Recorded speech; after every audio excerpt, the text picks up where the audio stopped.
Hello and welcome to Zach. I'm here to bring what I've been thinking about, sharing about, talking about, listening to.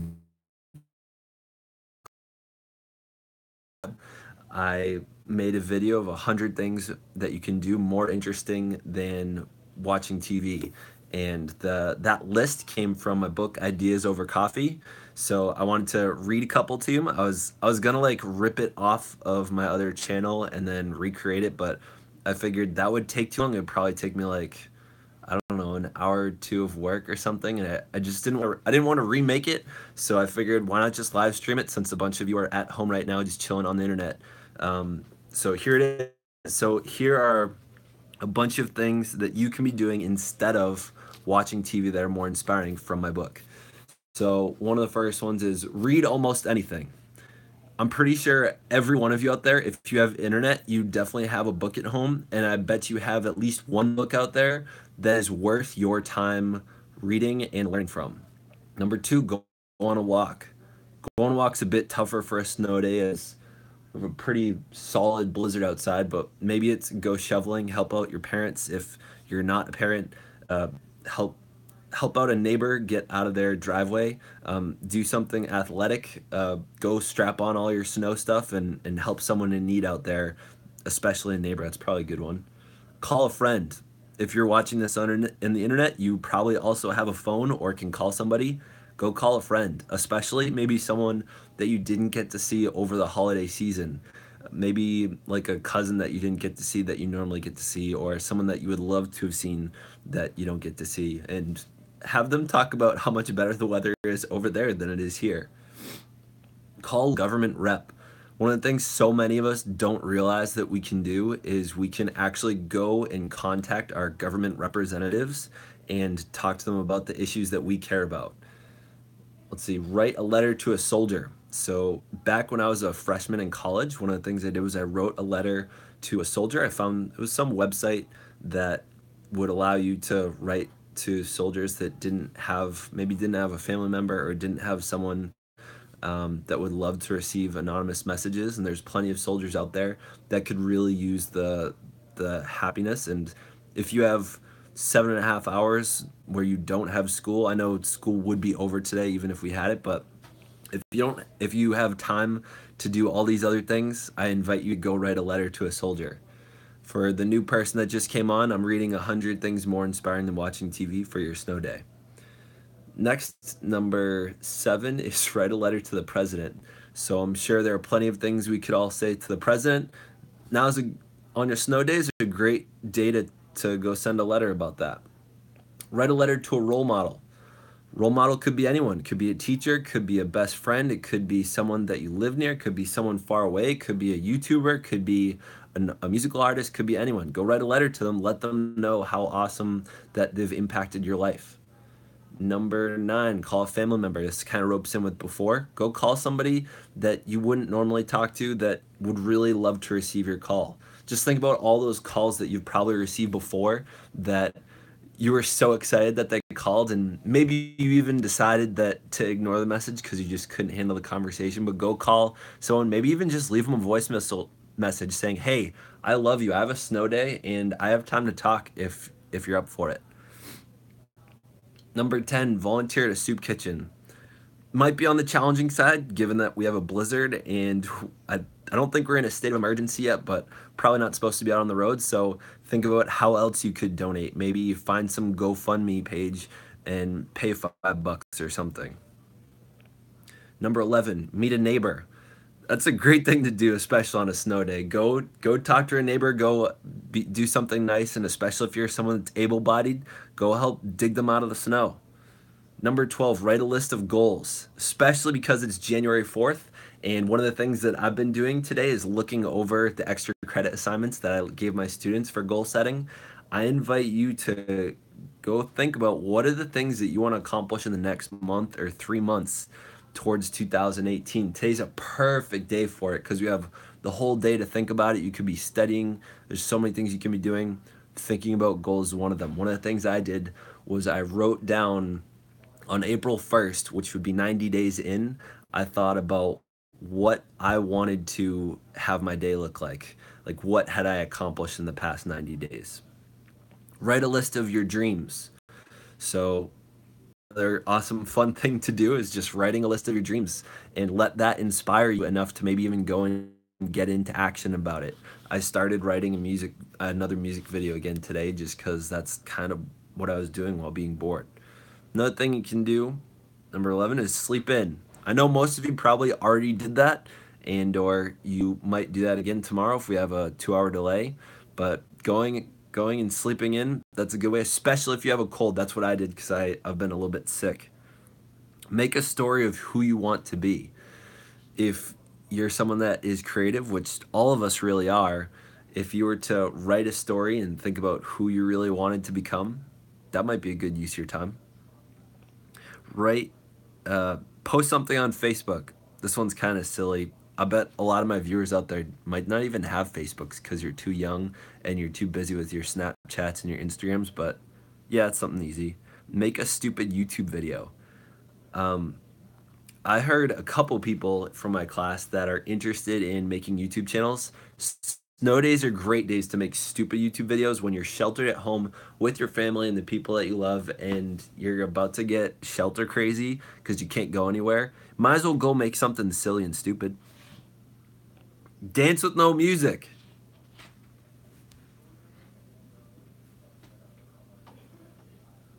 The hard part about dancing with music is you have to kind of create a beat in your own head, but sometimes it teaches you how to carry a beat when you don't have anything to listen to. So dancing with no music, I've done that before. I don't find it that fun, but I imagine it could be a good learning lesson for all of us. Dancing with music too. I think that one of the things I've definitely done with my dad and with my wife before, although they don't necessarily participate, they just kind of watch and laugh at me while I dance around them, is just throw on some music and start dancing while they're doing whatever it is that they're doing. Sometimes they're just videotaping me. Search music that you like. You can go onto SoundCloud.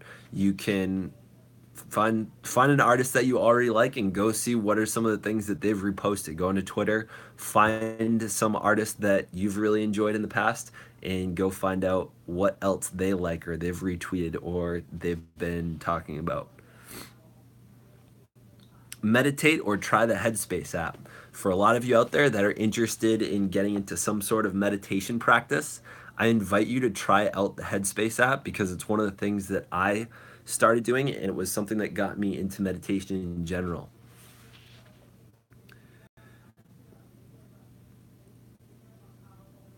Make a new friend. So that might be a little more on the challenging side on a snow day, but you could definitely, especially if you have some sort of social media account, you can go and find somebody that seems interesting and similar to you, maybe has similar amounts of followers or subscribers to you, and just learn more about them and go make a friend. I know I've done that on days off before. Write a poem. That's one of my favorite things to do sometimes is writing rhymes, writing lyrics, even if they don't go to music, even if they sound really bad, just write it. Like I have a Zach's poetry collection Word document on Google Docs, and I think I've spent probably, I don't know, maybe a couple hours working on it, but it's all like time after time. It'll be like I'll get bored and I'll just have some lyrics in my head and I'll be at my computer and all of a sudden I'll just switch over to the Word doc and start typing them up. And I think eventually I might turn that into a poetry book, but that's an idea. Clean an area of your home, especially if you are locked into your house. That is a great thing to do. That's more inspiring than watching TV. Clean the area that you always say to yourself, "Oh, I'm gonna do this tomorrow. I'm gonna do this the next day," and then you like never do it. Go and do that. Clean up an area of your city. Something probably better, which I've sort of said before, is find a neighbor that could use some help getting out of the snow. Write a song. Similar to writing a poem, find a song you've always wanted to remix. Like I recently did a remix of Gucci Gang. I invite you to go out there and find something that you think is trash and has bad lyrics and has a reasonable beat that got wasted and go make a better song to it. Learn to write. So if you like don't know how to write and you have the time to, especially on a snow day, learn to write. Go into YouTube. Well, yeah, just start writing stuff. Just even if you start writing poetry, that's a great way to learn. Learn to read. Yeah, just like find Hooked on Phonics or something. I can't imagine navigating the internet without being able to read. I guess if you have someone nearby you that does know how to read, have them help teach you how. Learn a new language. So there's like, if you're watching this and you're on YouTube right now, there are infinite amounts of things you could probably go do. A great app to download is Duolingo. Another thing you can do, say you wanted to learn Spanish, if you were to go find a movie that you pretty much already know, you already know how the movie goes. If you were to go watch it in the language you wanted to learn, that's a great way to learn a new language. By the way, for the viewer that just came on, I'm listing 100 things that are more inspiring than watching TV for today's snow day. I'm on 31. 32, schedule a date with somebody. Think about all the people that you would love to be in contact with that you never make the time for. I know I have multiple like friends from college that I just never see and I don't make the time to go see. Just text them up and be like, hey, we should have a date on this time and we should do XYZ. Number 33, hike a mountain. That's going to be tough on a snow day. Maybe not so much hike a mountain. Go find a hill in your backyard, climb up that, and then go sledding. Number 34, hike a path. Again, pretty challenging on a snow day. Go sledding. 35, start fire with no chemicals. That would be a great one to try to do for wilderness survival, especially if we hit an apocalypse and we have to deal with the elements because all of our technology is shot after, but, you know, if Trump and Kim Jong-un keep having these Twitter battles, we might have some nuclear problems in the near future. So learn how to start a fire on your own in the snow. That would be a great challenge to know how to do. Plant a tree. Yeah, it's not going to be a good one for a snow day. That's more inspiring than watching TV, but not good for a snow day. I don't think you'd be able to dig the ground up for a blizzard. 37, leave a friend 10 voicemails. I don't think I've ever actually done this one, but if you were to just spam one of your friends, go call them and leave them 10 different voicemails saying different things each time, I think that would be really funny to receive. In the comments, let me know if anyone goes to do that. I would love to know if that ends up being fun. Maybe I'll go do that. Play contact roulette with phone. So contact roulette is when you take your phone, you scroll through the contacts, I think I have maybe like 1 or 200 contacts on my phone. Just scroll till it stops. Don't do it too hard because you don't want it to just go to the A and Z. Scroll it and then click the button, hit the green button to listen, and then find out who you're talking to as it rolls. Hopefully, maybe let someone watch you do it first so you don't call 911 or you don't call like, I don't know, like your boss or something, but that's kind of a fun one. Write a letter to your past self. I know that one thing that a lot of people do is they live in the past and they get down on themselves about things. So if you were to write a letter to your past self and maybe forgive yourself for something or be like, hey man, I know we had a tough run that year, but we're going to make this year better. Maybe write a letter to your 2017 self. That could be something interesting. Write a letter to your ego.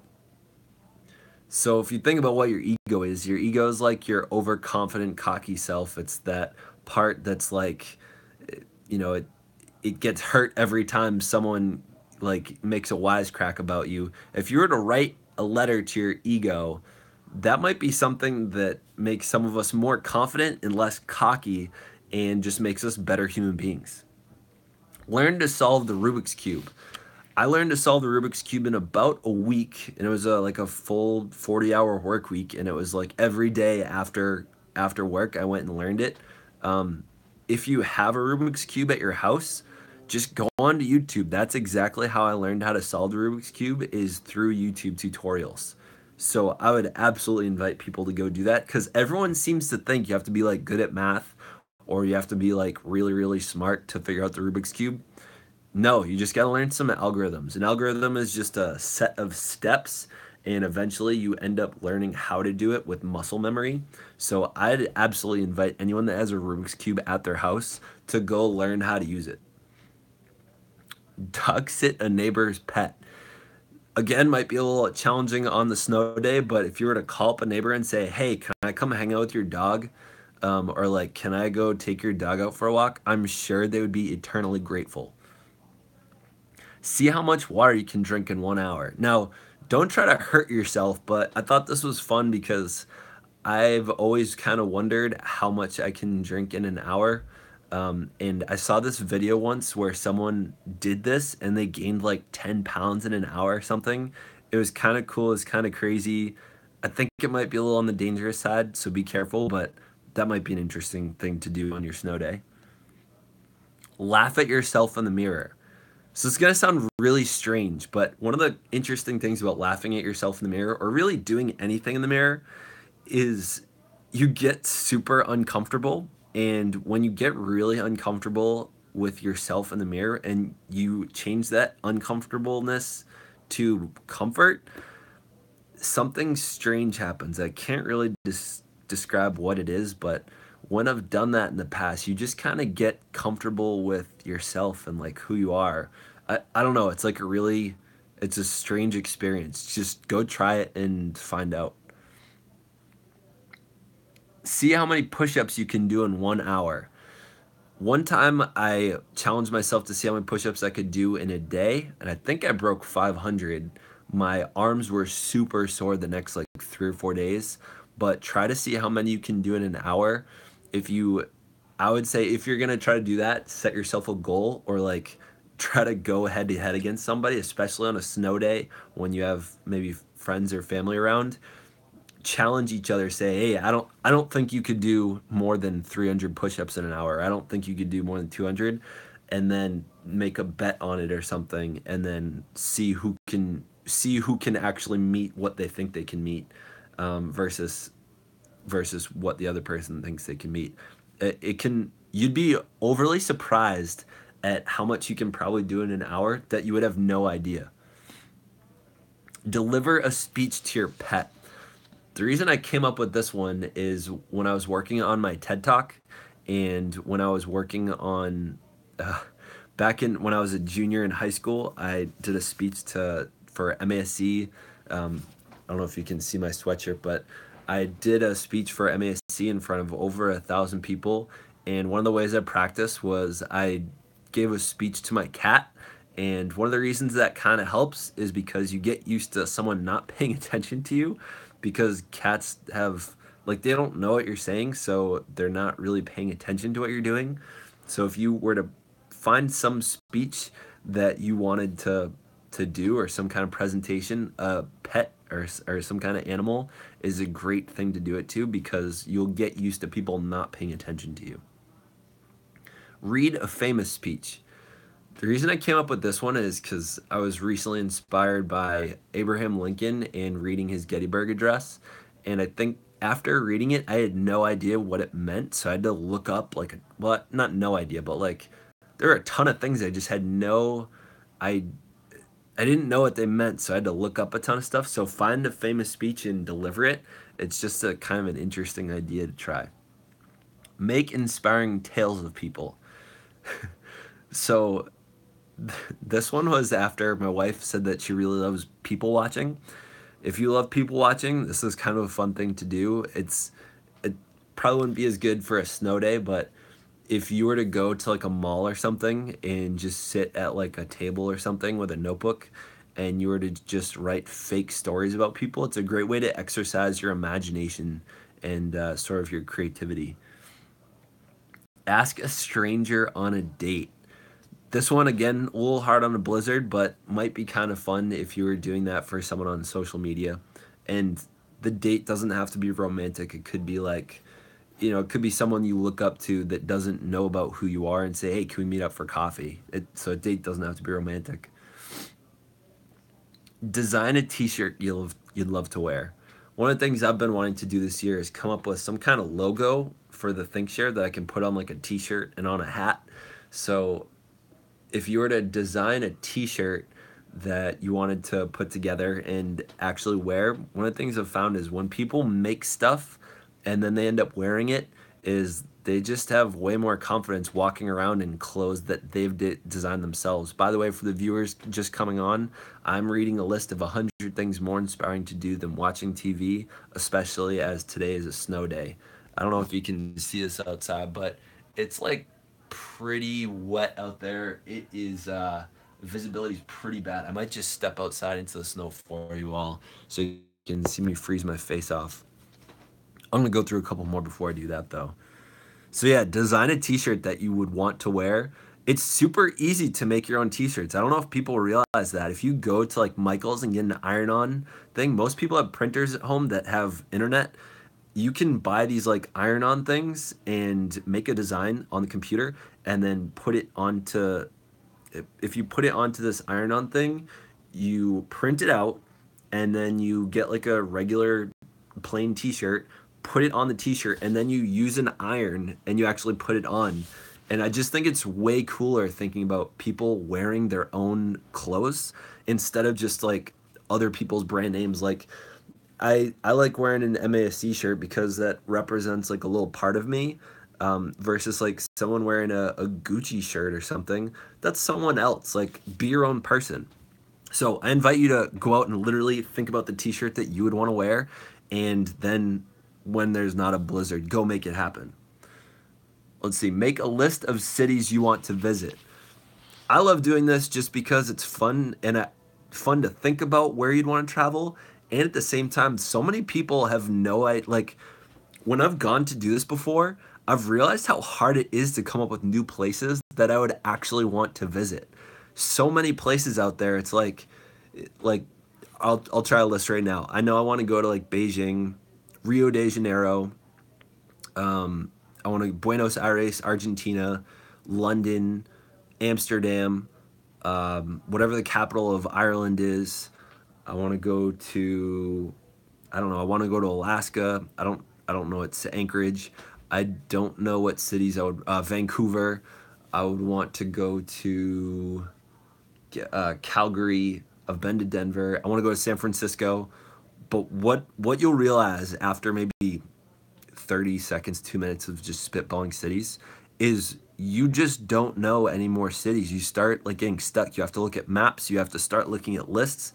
If you try to make a list of all the cities you would want to visit, I bet you'll kind of have a hard time making more than 50. And for all the people out there that say that their life goal is to travel, that's like super frustrating to think about the fact that you couldn't even come up with 50 places. If you were to travel for like a lifetime, that's a ton of places that you wouldn't know where to go. You have to start doing research for things that you want to do. Let's see, next. Make a trivia quiz on Sporkle with someone. Take a trivia quiz. So, by the way, this is my book that it's published in the back of. So, if you've ever played on Sporkle, Sporkle is a website with quizzes on it. You can get like lost for hours, and it's at least more inspiring than TV, but it's like your own little Jeopardy, and everything's timed. So like if you're a sports fan, like I think it gives you like 3 or 4 minutes to try to come up with all 32 sports teams in the NFL. And you have to type in as many as you can and see how you measure up to all of the other people that have participated in that quiz. So Sporkle's a wicked fun website, Sporcle. If you go to that website, be careful. You could get lost. All of the things that you had planned to do that day might not happen because it's somewhat addictive. It's sort of like Netflix, but more active than Netflix because you just sit there and watch for Netflix.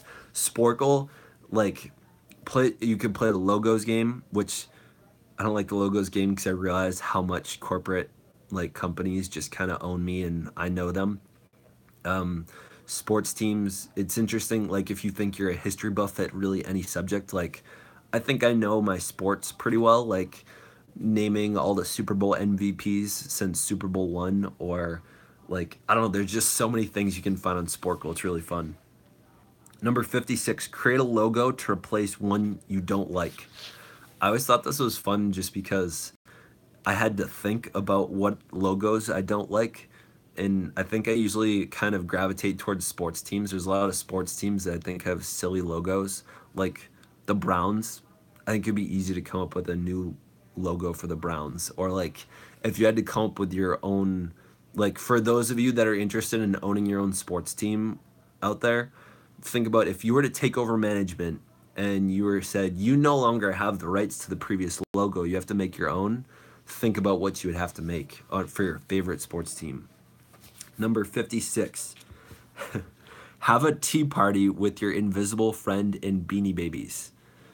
So, not everyone knows what Beanie Babies are, but they're like those little stuffed animals that I used to collect when I was a kid. So, having a tea party with your invisible friend in Beanie Babies, it would just like, it would be like a super throwback to when you were a little kid, maybe in kindergarten, before you had other things to do and like TV to melt your brain. So, I just imagine that would be kind of fun to be ridiculous and like think like that. It's an invitation, not at the top of my list. Write an alternate ending to a story. There's so many movies out there that I don't like the way they end. I think that if we were to take the time to write an alternate ending and get inspired enough to like produce an alternate ending and put it on YouTube, that would be just like a great use of time rather than watching another Law and Order marathon. By the way, for the people that just came on, I'm giving a list of 100 things that are more inspiring than TV to do for your Blizzard, as we have one right now. Build a blanket fort. So if you've never built a blanket fort, you really haven't lived yet, or I'm sorry that you don't have enough blankets to create a blanket fort, but it's a pretty awesome pastime. You know what? I think the Wi-Fi might cut out on me, but just to show you the blizzard that we're going through right now, I'm gonna be super cold in a minute. I'm gonna show you what we're going through right now. I'm gonna take off my watch. It's about to get crazy. I'm literally gonna go out in the cold right now. Let's do this. If you're watching right now, I'm curious. Holy crap. All right, so right now, my parents are probably going to be out the front door. Oh, no one watching TV in there. Oh, snap. Woo! You see this right now? Oh, no. Orientation is locked. Rotate device back. Nope, I don't want to step into that. But that's what the snow looks like right now. All right. No, it's just me, Ma. Yes, I live with my parents. I know. I'm 27. I live with my parents. We're closing on the house soon. All right. Sorry if that was disappointing. My parents won't know if I do this. I think they just don't want me to let the heat up. All right, I'm doing it. Oh, so much snow. My feet are gonna be wet and freezing in a minute. Woo! We're out here. Do you see my feet right now? Oh! Oh, those are my neighbors out there. They're like, it's actually sledding. Good. Oh my God. My feet are super cold right now. Isn't good.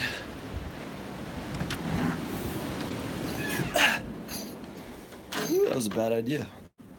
Well, for my viewers, I hope that was interesting. Now I gotta take off my slippers that were once dry.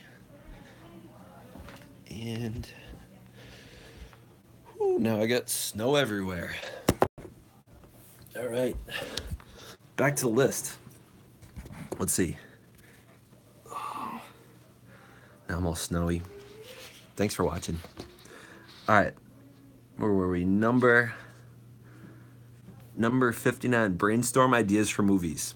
I feel like there's so many people out there that have ideas for movies that just never get into it. They never go for it. And there's so many creative people out there that have things that they could create for movies and they just never go for it. So my invitation is to really think about going for it. If you were to have like a movie actually happen, I invite you to make that happen. Let's see. Where I did build a blanket fort, brainstorm ideas for movies. Go for a run. That one's gonna be a bit more challenging, but going for a run, you can do what I just did. Just take a step outside instead of pretending that like it's all just safe inside. Like go experience the outdoors, like in like just go out in shorts or go out in like sweatpants or something. I'm taking my socks off right now. Ugh, they're all wet. My mom's gonna kill me for tracking snow inside. Let's see. Next, calculate your age in seconds, minutes, and hours. The reason I love this, so as you know, I'm a math teacher. One of the things that I think is so interesting is thinking about why we celebrate our birthday. If you think about the number 365, it seems pretty arbitrary. So if you were to calculate your birthday in terms of 365 days, why not calculate it in hours or weeks or minutes? Or think about how old you are in terms of all these different things. Wouldn't it be fun to think about when your millionth second birthday is, or when your 100,000th minute on Earth is, or your billionth? I don't know. Like, think about all the other numbers that you could use to, like, we always say, oh, yay, 10 digits or 50 years old over the hill. Like, just I'm trying to remember what the major ones are, but it's really easy to calculate what your other birthdays are in terms of powers of 10 and other units like seconds, minutes, hours, days. Like if I'm it gets a little bit complicated, but you could if you wanted to figure out your how old you are right now in seconds, you would first take your age, multiply it by 365 times 24 times 60 times 60, and then you'd have to figure out the distance in between your last birthday and today, and then multiply that number of days, and etc. But I think it's fun thinking about at what age you would turn a certain power of 10 of some other unit of time. Let's see.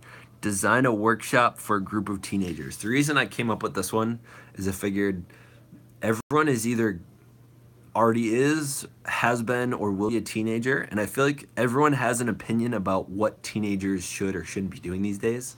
So I think if you're someone younger, you could come up with a workshop for how to make teenagers nicer, because I feel like they're always on the mean side. If you are a teenager, think about if you were to have the rest of your teenage peers like be a different way, or if they were to learn something new, what would you teach them? And if you're older and you've gone through the teen years and you found them to be miserable, what would you want to teach your teenage self? I got 20% battery left. I'll have to plug this in soon. Let's see. Use newspaper to make an outfit. I don't know if you've ever done this, but it's a super fun activity, is making an outfit out of newspaper. One time I think it was for a student council workshop, we did a newspaper fashion show where we had groups of 3 and you had to literally make some sort of outfit using newspaper, and it was really fun experience. Not only just parading around in something so ridiculous, but putting the effort into it with somebody and then making it. I don't know. It's just really fun walking around in a newspaper outfit, especially if you can get other people to do it with you, and then I don't know, take like Instagram pictures or turn it into a YouTube video. Plan a jungle gym. That one might be a little tough with the blizzard, but you could I feel like everything becomes a jungle gym in a blizzard. Let's see. Brainstorm the villain you'd be. I feel like everyone always talks about the superhero they'd be. Like, I love Batman. I really enjoyed the movies. I really enjoyed Arkham City, the video game, but so many people don't think about which supervillain they would be and what their power would be. So again, the reason that would be valuable is because all the time we think about how to make the world a better place or a worse place. If you're already a mean person, this would be really easy for you, but it's interesting just thinking about what kind of villain you would want to be, and if you had a superpower, what it would be. Learn to spin a basketball on your finger. So this is something I got pretty good at one day when I was a camp counselor. I didn't know how to. I was the normal person that spins it for about 3 seconds and then it stops. But one day I just decided I want to learn how to do it. And a snow day, if you can find a basketball in your house, you can learn how to spin a basketball on your finger. I think my record is somewhere around like 30, 40 seconds is I've learned how to spin a basketball on my finger that long. By the way, for the new people coming on, this is a list of 100 things more inspiring than watching TV on your snow day.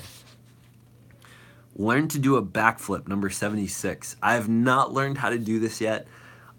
I think this is one that could be good for a snow day if you have a nice pile of snow to jump into or like jump off of into or something. But in general, that's a tough one if you don't have people that know how to spot you. But I'm going to learn how to do that soon. I'm not going to put a date on it just because it's just not a high priority this year. Learn origami. I on my other channel, I have a bunch of origami tutorials. I invite you to check them out. Origami is so much fun. So origami is the art of paper folding, and I think what's really great about it is no matter where you are or what you're doing, you almost always have paper available to you, especially like if you're bored or like you're in school or something. So if you can learn how to have fun folding paper, you have endless amounts of entertainment available to you. And especially like I learned how to fold with like gum wrappers and really, really small things. So if you can learn how to do that, you can learn how to have endless amounts of fun almost with like any small kinds of materials. Research what it takes to be an Olympian. I put this one in this list because back in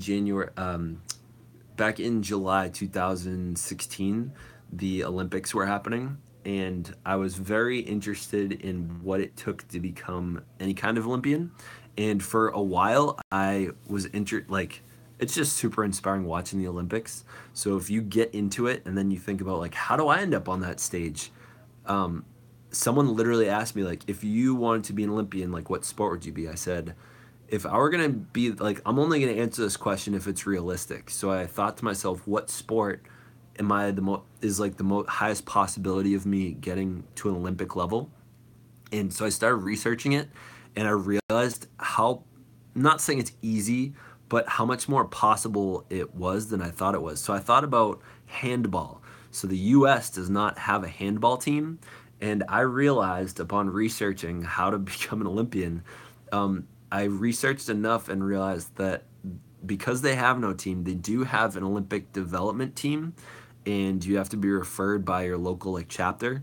So all I had to do was join a handball team and get pretty good. But because it's such a one of those sports that not enough people knows how to play, it probably wouldn't be that hard to climb to the top.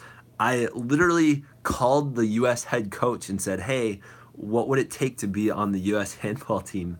And I said, "I'm 6'5". I can throw a baseball about 75 miles an hour, and I was a high jumper. I played rugby, and I'm pretty good at basketball. I can dunk."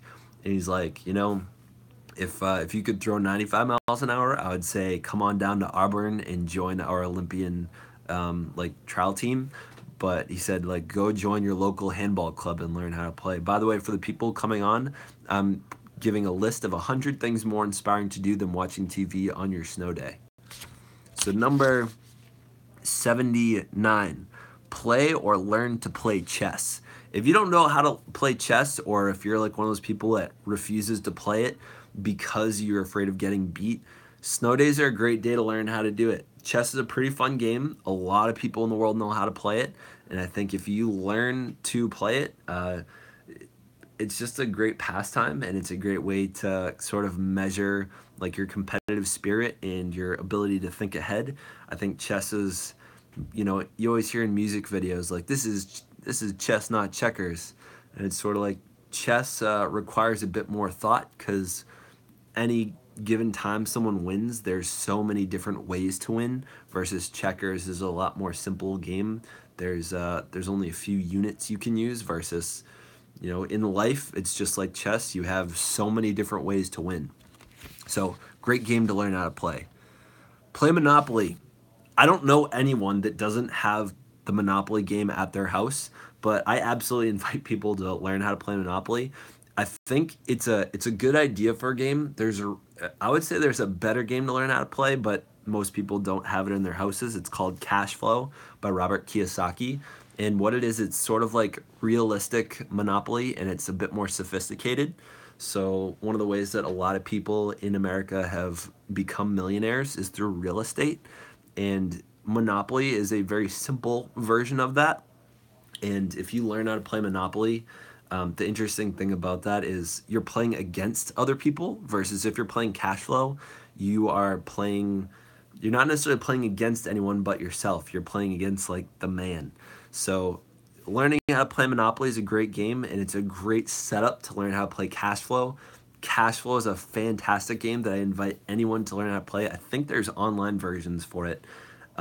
If you're adverse to math because you don't think it applies to your life, play this game. You will understand why you want to be good at math and what kind of math you want to be good at. I plan on playing cash flow with a couple math students this year for extra credit. If you're interested, let me know. Play Mancala. So Mancala is a pretty interesting game if you've ever played it. It has marbles in it and it's got wood. I know a ton of people that have that in their house. I invite you to play that. It's just another good one, thinking ahead, using math, learning how to win via that. Learn a new game or learn a new sport. So many people just think to themselves, I've never, I don't know how to play that sport. And so many people are watching things on TV and then they fast forward through something because they don't know what or how the sport is played. Take a snow day to go learn how to play it. Take a snow day to learn like a great sport to learn how to watch is rugby. I think rugby is a super interesting sport that not enough people know about. I would say it's arguably better than American football. So great thing to do on your snow day is learn how to play another sport. Make a gingerbread house, or make like a house of cards, or make like a house out of toothpicks, or find some game at your house and go take all of its parts apart and build something with it. Using Legos is one of the great reasons that engineers become engineers. People that develop spatial and structural logic at a young age, those are the people that go on to become great engineers. So if you have extra time and you feel like you lack a little bit of creativity, forcing yourself to try to build something from nothing and having some kind of repetitive structure to use, that's just a great way. That's just like a great way to use your time, especially if you're trying to open up your brain, you're trying to open up your creativity and learn something. Write a list for your ideal spouse. This, oh my gosh. So fun story. I haven't told this one on YouTube. I think I'm just waiting for a good day to do it when my wife's not quite warmed up to doing a whole lot of YouTube videos with me, but she'll do it with me someday. So my wife Alyssa actually found me because of this exercise. She wrote a list of 25 things she wanted in a husband. And by the way, feel free to leave me comments in this. I don't think I've received any in the 42 minutes we've been going here, but feel free to do it. So she made a list of 20 or 25 things she wanted in a spouse. And one of the interesting things that you find after making a list like that is you start looking for them in people. And I think so many people have like a general idea of what their perfect spouse would be, but not enough have a very specific image or specific idea about what their spouse would look like or what they would act like in their life.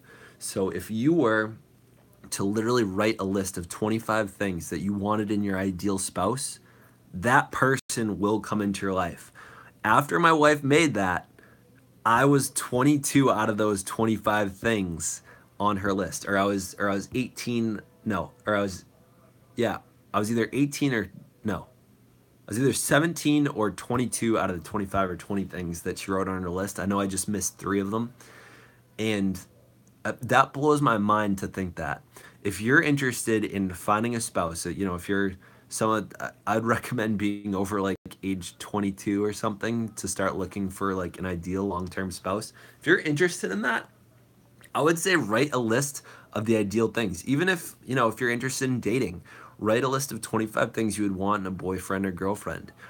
What that does is it starts keying you into exactly what you want, and you're able to filter through people and help yourself evaluate whether you would want to date them or not.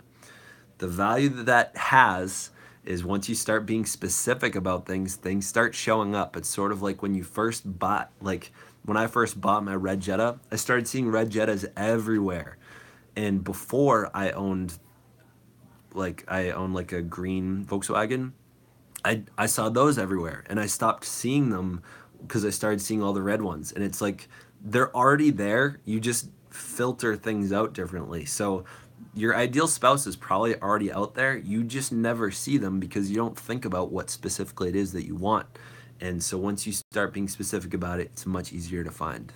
By the way, for those just joining right now, I'm giving a list of 100 things more inspiring than watching TV for your snow day. And these are coming straight from my book that I published last year.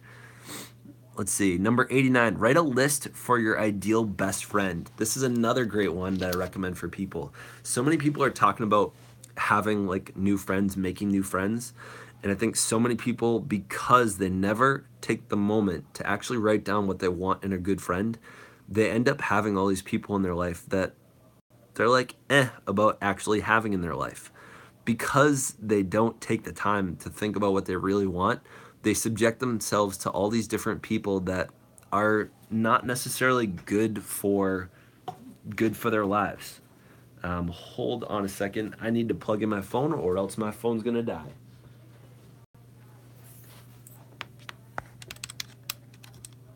Wake up, phone.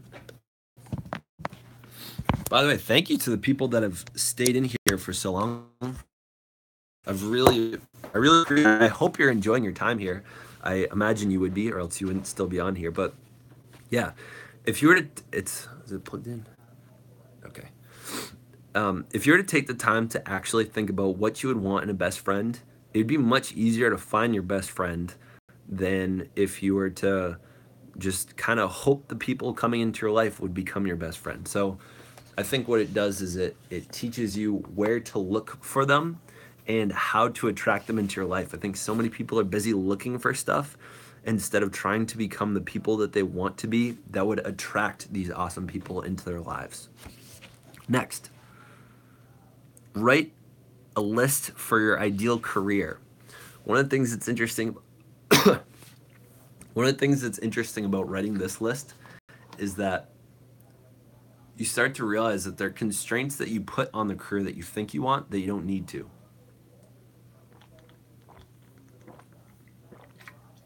Boy, do I talk a lot. I'm sorry. My throat's getting sore. So, if you were to write a list of your ideal career, I think you would start realizing the things that you think you're supposed to have that you don't necessarily have to have. Like, if you wanted to travel for your career, a lot of people think there are certain ways that you would have to be sent out to places to travel versus being able to think outside the box. If you realize that traveling is just on the top of your list of things to do versus having to do certain things when you're traveling, you might realize that there's other ways to travel for a career rather than the way that you think it's supposed to happen. So writing lists for these ideal things in your near future, they're just great ways to open your mind instead of keeping it closed. I highly recommend writing lists for anything that you want in your future. Write a list of things you would like to buy. I like this exercise because sometimes after I've gone down like a list of like 10 or 20 things,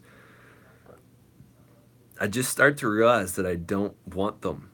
And it helps me think a bit harder about how I want to spend my money.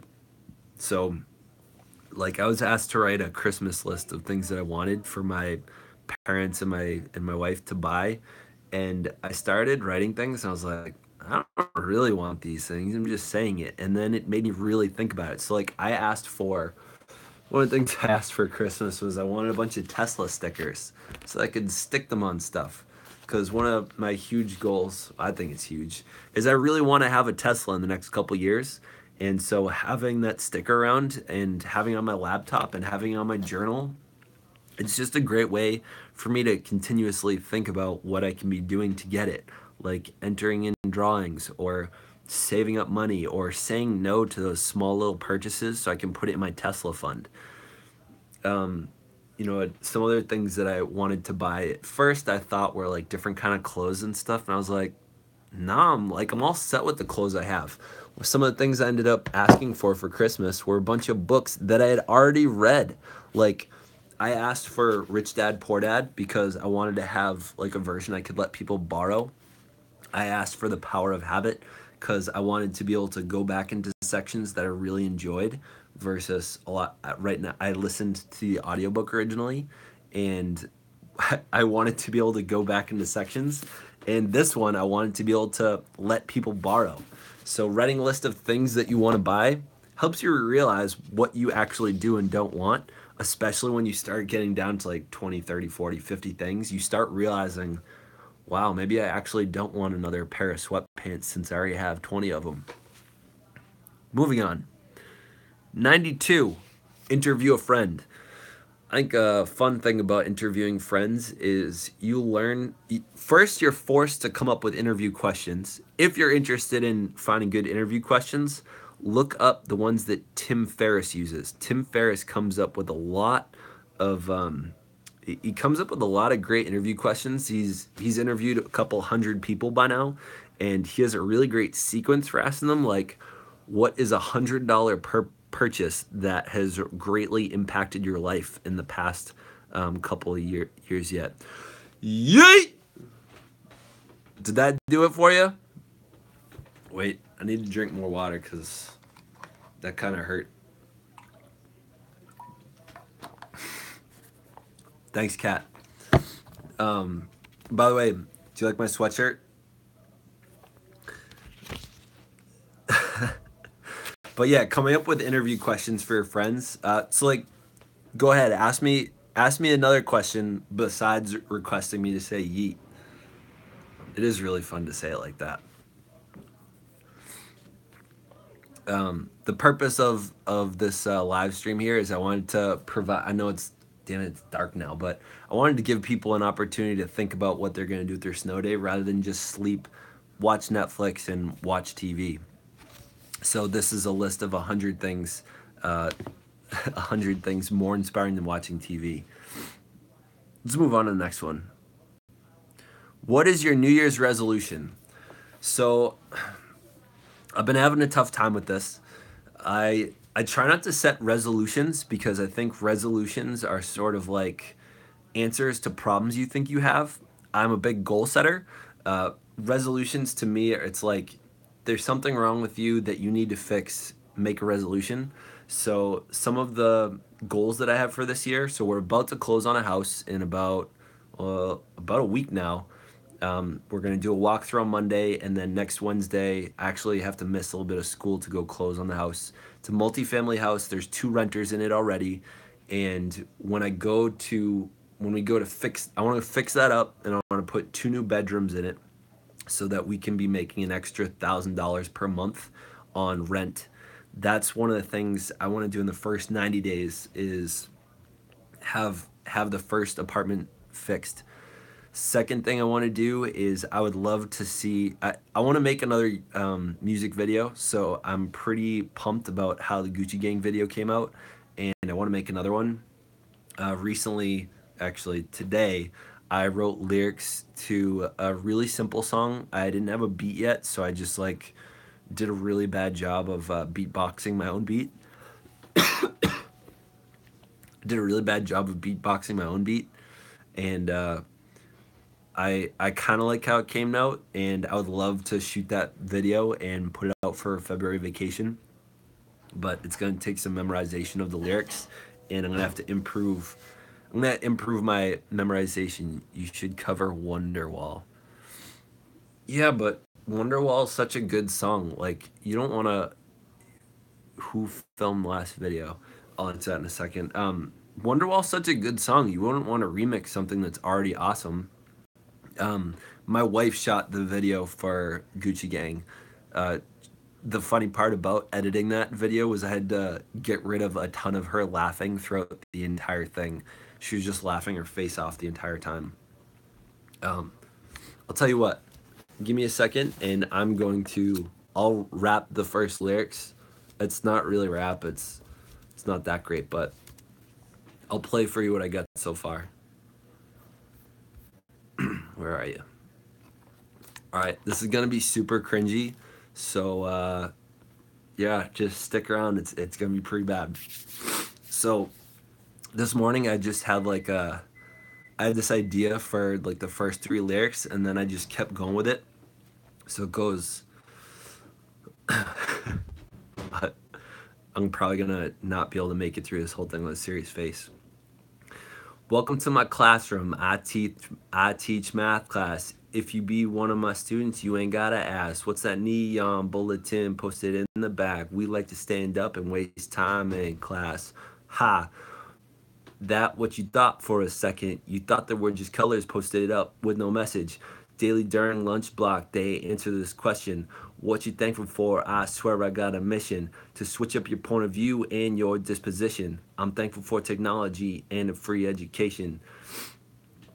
See, daily I hear this immature speech. I hate this class. I'd rather kill me than hear him teach. See, I think this is weak and I think it's whack. You got a time to complain and you got time to trash. Life on all in front of you. You can't even see the beauty view here. So I'll intrude. It's time to shape up and it's time to shape up the shameful attitude with some gratitude. Let's let that infuse. Maybe you got something bruised, something pains, plenty pity, and some troubled news.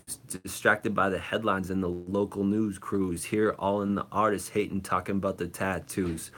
Shift that mind, take that time, find the words that lurk somewhere inside. I know it's hard, but just try to keep on trying. There you find another pair of eyes, seeing the grass is greener on the other side. Now you're not so blind, so time and time again we write another quote up on this post-it note. We be thankful for this world, and so we all stay woke. Hope you enjoyed that. So I think I'm gonna have to improve this is a sneak peek. 100,000 times better than Lil Pump. Thank you. Um, that's a set of lyrics I want to improve, put to a beat, and put a music video to, probably for like February vacation. And yeah, that's something that I want to produce. If not, I don't know. Like that took me like 5-10 minutes to write. I have a bunch of other stuff that I've made before. It's all some of it's a lot worse, some of it's a little bit better, but those are some things that I'd love to make. Don't flatter yourself. It's 10,000, not 100,000. Okay, my bad. All right, I had too many zeros. I got confused. My bad. But but yeah, so I had a lot of fun writing that. I had a lot of fun making the video the other day for Gucci Gang. Oh, I see. Yeah, but so the okay, that's a big number either way. I really appreciate if it's 100% or more. So I thank you. I'm flattered either way. But yeah, that's one of my resolutions is to make another music video since I've had so much fun with that, and it only took 3 days for that to reach 1,000 views, which none of my videos have done yet. And the amount of time that it took, it was like I don't know, it was like an hour to make the lyrics for the song.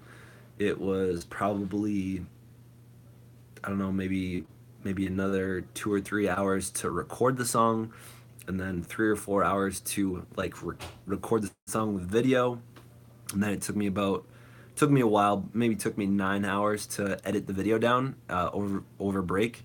So I mean, if you were to take the average American, I'm pretty sure. Let me look it up right now. Average time, average TV time per day in America.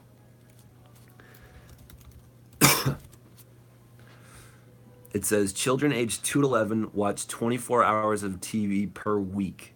So in 2 weeks, I could probably come up. What's your feelings on Logan Paul? My feelings on Logan Paul is I don't know much about him.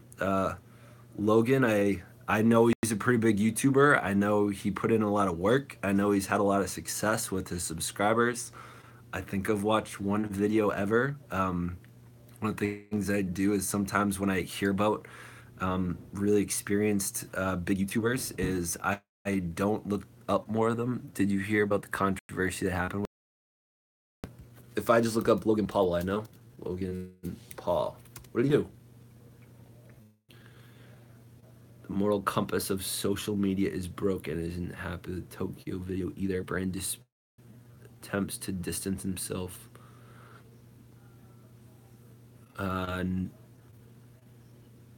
Shopping news. Taking down and reflect after suicide. Did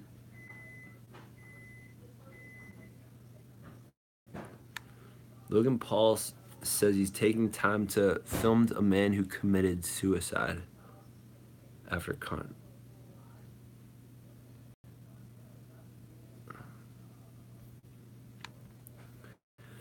said he's not posting vlogs after posting perhaps the site's most controversial video. On the 31st January, Mr. Paul posted a video that showed him laughing next to the corpse of a man died by suicide. That video has now been removed, but not before it kicked up one of the site's biggest controversies. Now the star says he's not posting and taking time to reflect in the wake of an outcry. Well, so he actually took a video next to a dead body.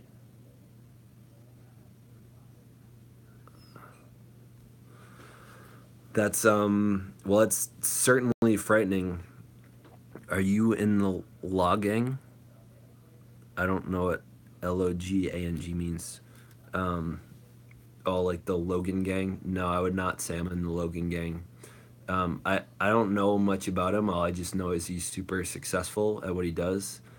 And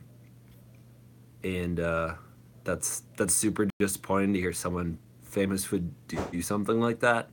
But I'm not gonna call it a waste of time, but I'm probably not gonna take the time to learn more about that just because I know that's not a mistake that I would make. And if I get in that lane and I start thinking about things that other famous people are doing, I'm just not going to be good at what I do, which is pretty much just sharing my thoughts with people. But I mean, I can certainly comment. Do you want to be a famous YouTuber? Yeah, I would say I do. On some level, I want to be a YouTuber that I don't necessarily just want to be famous. I can't promise that I'm gonna keep streaming for 2 or 3 hours.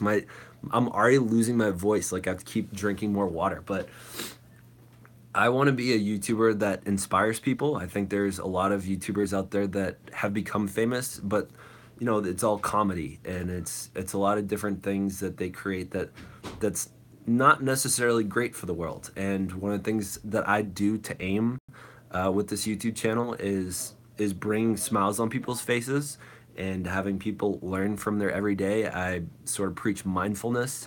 You know, the reason that I make videos is I want people to be a better version of themselves. You know, I talk a ton about goals. I talk a lot about what we can be doing to be better people. Gotta master the art of clickbait, Vquez says. Yeah, I I would probably agree with that. A lot of successful YouTubers out there have done a great job learning how to make clickbait. Um, you know, I think that the small group of people that have found me and watched constantly, um, I think I like to think that I'm making a difference for them. You know, for those of you that don't know me that well, I'm a teacher. I teach math at a high school.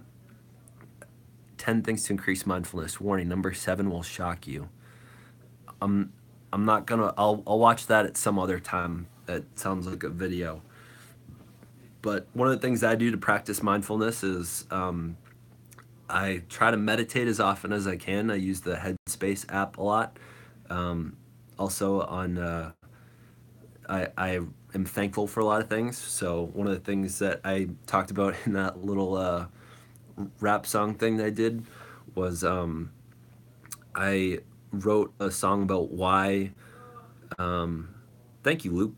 One of the things that I try to do is I have my students write on post-it notes what they're thankful for in the back of the classroom, and every lunch block, the lunch block every day that we have, which is a bit longer, I try to give students an opportunity to walk around and get a chance to just stretch their legs. And in that time, they go to the back of the board and they write what they're thankful for. So that's one of the main ways that I try to stay mindful and thankful, and keeping my eyes on the green grass that's in front of me instead of the grass that's always greener on the other side, is being thankful for what I have. I'm really thankful for my wife. I'm thankful for like all the people that come out all the time and watch my YouTube videos. I couldn't ask for yes, I'm working on having a bigger audience, but I'm so thankful for the audience I have right in front of me. Um, I'm really thankful for the job that I have. I'm really thankful for the students that I have. It blows my mind every day to think that as they're leaving class, they say thank you, whether I've done much or not. Like even in study, when I sit there and I write passes for people, um, they still say thank you after leaving. Like even if they just sit and study and do work and I'm quiet over in the corner, they still say thank you. So I'm really thankful for the students that come into contact with it every day. um, I have an unbelievable job.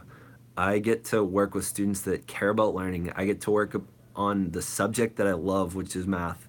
um, Sometimes it doesn't have direct applicability to things that we're going to be doing as millennials or 20 or 30-year olds, unless we're in engineering. But I couldn't ask for more in a job.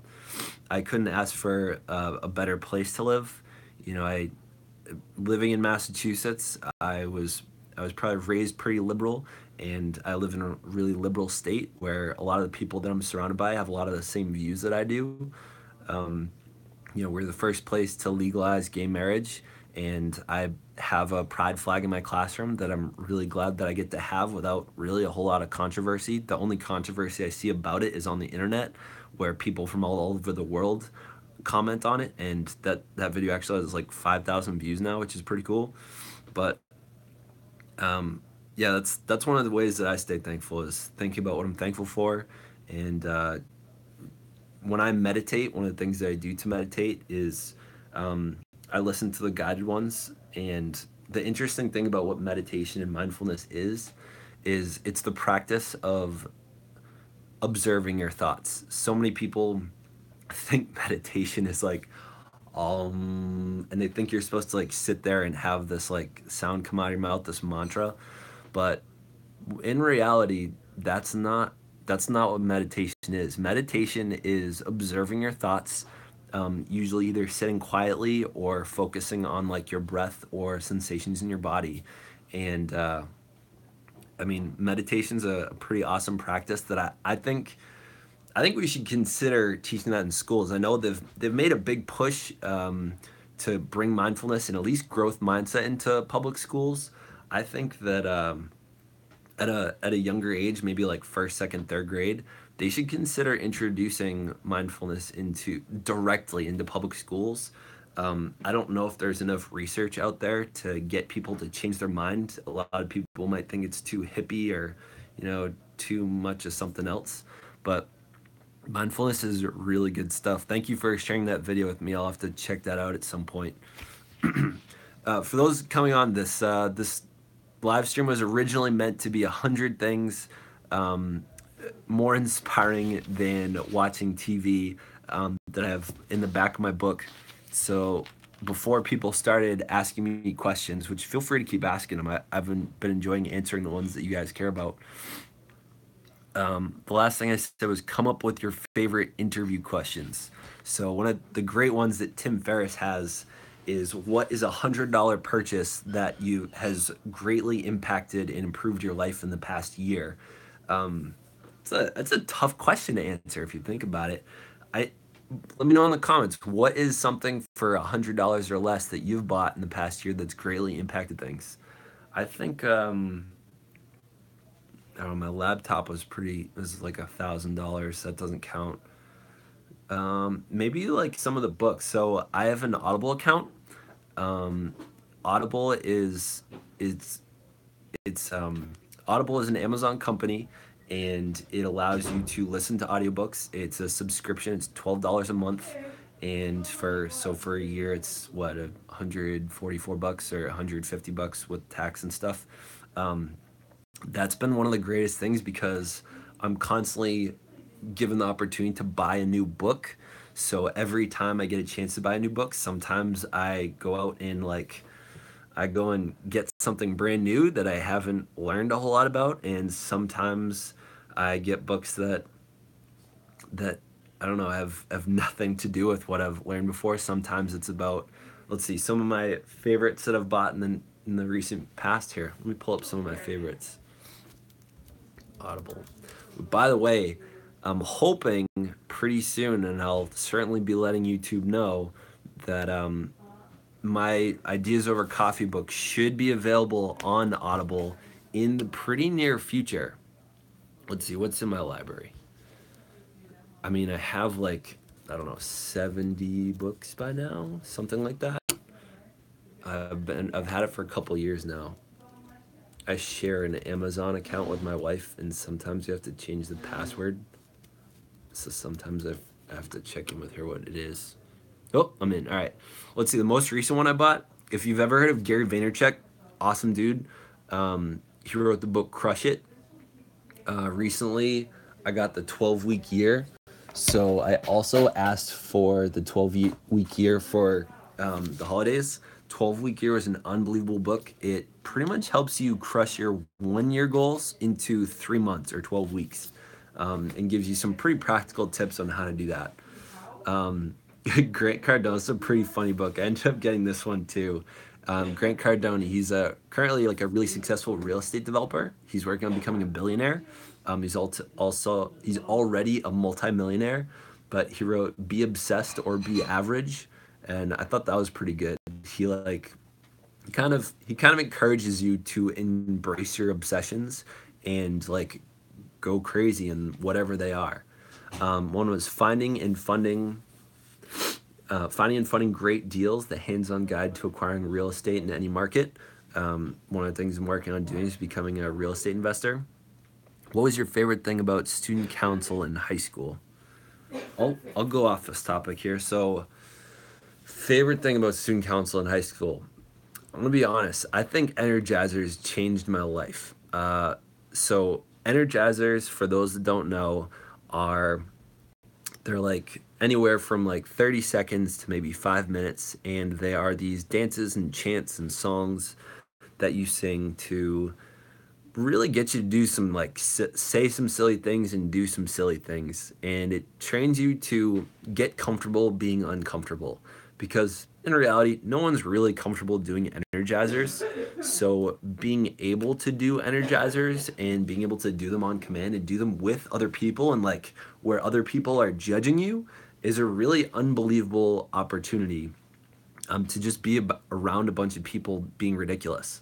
I went to camp for 3 years, back 2005, six, and seven, and getting the opportunity to go to MASC camp was pretty unbelievable experience. I highly recommend anyone that can go all 3 years to do that. I also got the opportunity to be a camp counselor for 3 years. I was a JC for 2009, 10, and 11. And then I got to be a senior counselor for 2015. What is the sub goal for the end of 2018? I would say, you know, if I were to set a goal, I'm going to come back to the student council in a minute. Sub goals for 2018, I'm not setting one, because if I were to set one, then I would probably spend way too much time on it. I think I might set one specifically for the summer, so we'll sort of see where I'm at by the end of the school year, and I'll look to see how much time I'm willing to spend on building my YouTube channel versus like real estate investing. And when in this past summer, I figured out a pretty good method how to gain subscribers pretty quickly, which is finding brand new YouTube channels. You search "Welcome to my channel" and you sort by upload date. So you find someone that just posted their very first YouTube channel video within the past 5 minutes, and making an honest, legitimate comment and actually watching their video and saying, hey, this is what I liked about it. Hey, I think you might want to improve this. And say, I invite you to come check out my channel. And personally, that this works really well for me because I'm purposely making videos to improve other people's YouTube practices. So I say, I invite you to come be a subscriber on my channel. I try to inspire every day. I have a video every day. Check me out. And I literally hit subscribe. I say, you know, I'm your first, I'm your second, I'm your third subscriber. And you know, in the next couple of days when they come out with their next thing, be the first one, like just troll on YouTube a bit. So I'm not going to be setting a goal. I might set one for during I'll have a goal for content but not for subs for the whole year. Back to student council. So yeah, energizers are a total game changer. Student council in general, I think finding a group of people that are somewhat thinking on the same wavelength as you is really powerful. I was lucky enough to have, when I was a freshman in high school, I found a senior that really kind of took me under his wing. He introduced me to a lot of people. He introduced me to leadership. He invited me to things. He told me, hey, you got to come to Hyannis. I'm really excited. I get to chaperone the trip for Hyannis this year with the high school I'm at. And, you know, I think just being introduced to, you know, back in high school, I was pretty quiet. I got bullied quite a bit, 6th, 7th, 8th grade, a ton. And it was a great experience to meet a bunch of people that hadn't met me before. And I got to sort of try on a new persona. And I was really glad that I got the opportunity to be judged a different way for once. You know, I got to go to these kind of conferences and, hey, Mom, you want to say hi to my YouTube audience? Hi, YouTube audience. Do you want to show your face? I'm good. Oh, she's good. Okay. But yeah, so student council for me was just getting to be another person with like another audience. It was a great opportunity for me to almost sort of rebrand myself, and I was able to gain a lot of confidence through it. Another opportunity I got to have was I asked my advisor, like, I really want to run for a state office. And when you do that, like, you have to kind of learn how to market yourself. Like, we have these pencils that say "Get on track with Zach." That was my slogan for the conference. And you know, I bought some pencils and handed them out at the conference, and I had to meet a ton of people, and I made a lot of friends doing that. And you know, I think just making friends that have a different life than you do, you know, just by having it in another town, you know, when you meet people from other towns instead of just your own town, that changes things. I think when we only have our friends from one high school, one community, it's kind of confining to who you think you are. But when you meet people that have a different viewpoint on life, that gives you a great opportunity to branch out and become a bigger, better person. So I hope that answers your question about what I loved about student council. I'm not going to go down my entire list of books, but unless someone's interested. I want to go back to the last few things. So I feel like I do need to have some closure to this live stream. I want to at least finish the list. We're almost there. So let's see. Come up with favorite interview questions was number 93. Number 94 was learn math. You know, math is certainly one of the topics that a lot of people are afraid of. And if you can learn math, there are a lot of things that aren't necessary to life that if you were to learn math and be comfortable with it, you can use math to your advantage. Number 95, learn economics. Economics is also a branch of study that I don't think enough people know about. And it helps you branch out into thinking about way more things. Wow, I just lost 2 viewers. Interesting. Number 98, make a time capsule.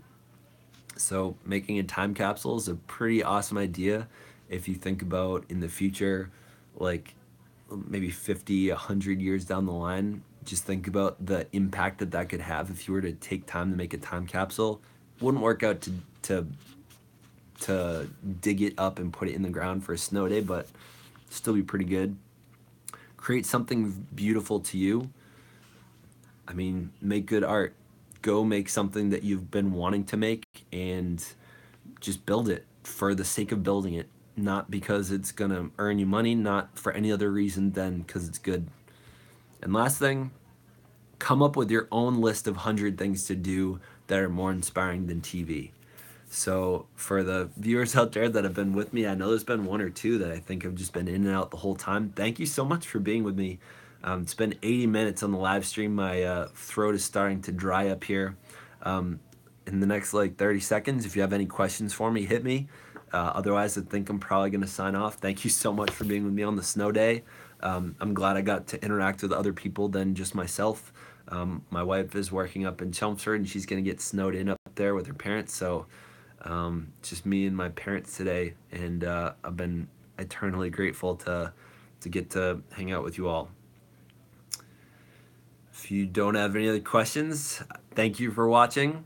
If you enjoyed this and you want more, hit the subscribe button. If you want notifications every day, come out with something new, hit the bell. Thank you for watching, and stay weird.